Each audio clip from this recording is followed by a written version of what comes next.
Have you ever argued with someone about a memory and both of you were completely sure you were right?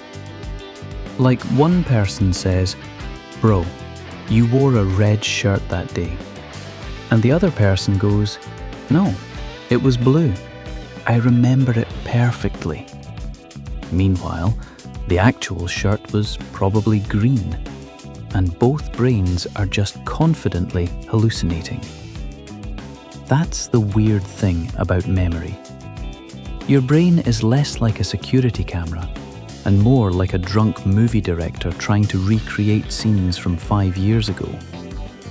And today, we're talking about something honestly terrifying. Memory manipulation.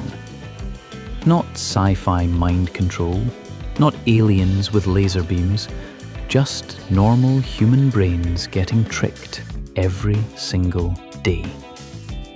Because your memories, they are shockingly easy to edit. And the craziest part? Most of the time, you don't even notice it happening. Think about childhood memories for a second.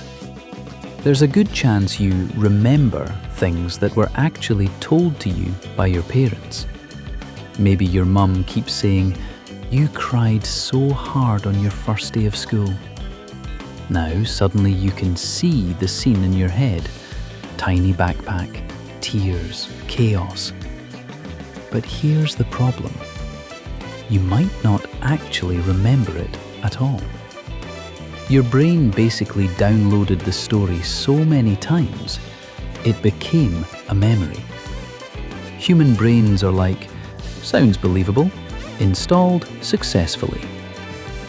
And this is exactly how memory manipulation works. Every time you remember something, your brain doesn't pull out a perfectly preserved file.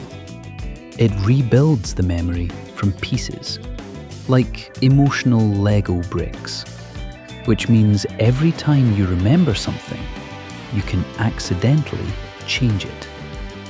That's insane if you think about it. Imagine opening a Word document, and every time you read it, random sentences slightly change. That's your memory system. Very professional, very reliable. Scientists actually discovered something wild. When people are asked leading questions, their memories can literally change. For example, if someone asks, "How fast was the car going when it smashed into the other car?" People often remember the crash as more violent. But if the question changes to, "How fast was the car going when it touched the other car?"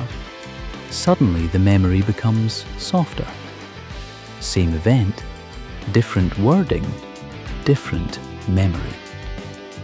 Your brain is basically getting emotionally catfished by vocabulary. And social media makes this even worse. You ever notice how after hearing a story online 50 times, your brain starts acting like you personally experienced it? People will say, "Remember when everyone was doing that challenge in 2018? And suddenly your brain goes, "Oh yeah," even though you were probably sitting at home eating chips and ignoring society. Repetition is powerful. The brain assumes, if I hear this enough, it must be true. Which honestly explains half the internet. Now, here's where it gets even creepier. Memories are strongly connected to emotion. The more emotional something feels, the more real it seems. But emotional doesn't always mean accurate. That's why embarrassing memories from 10 years ago still attack you at 2 a.m. Your brain doesn't care that nobody remembers you tripping in public. To your brain, that moment was basically an Avengers-level disaster. And memory manipulation often works by attaching emotion to information. Fear, anger, nostalgia, excitement. That's why advertisements don't just sell products, they sell feelings. A random soda commercial suddenly has slow motion laughter, sunsets, friends dancing, someone jumping into the ocean for no reason. And your brain goes, yes, this liquid equals happiness. Congratulations, you've been emotionally hacked by sparkling sugar water. Politics does this too. News does this. Even regular people do this without realizing it. If someone repeatedly tells you, you always mess things up, your brain may slowly start editing old memories to support that belief. Now, suddenly, every awkward moment from middle school returns like, allow us to introduce ourselves. And over time, your identity can literally shift based on repeated suggestions.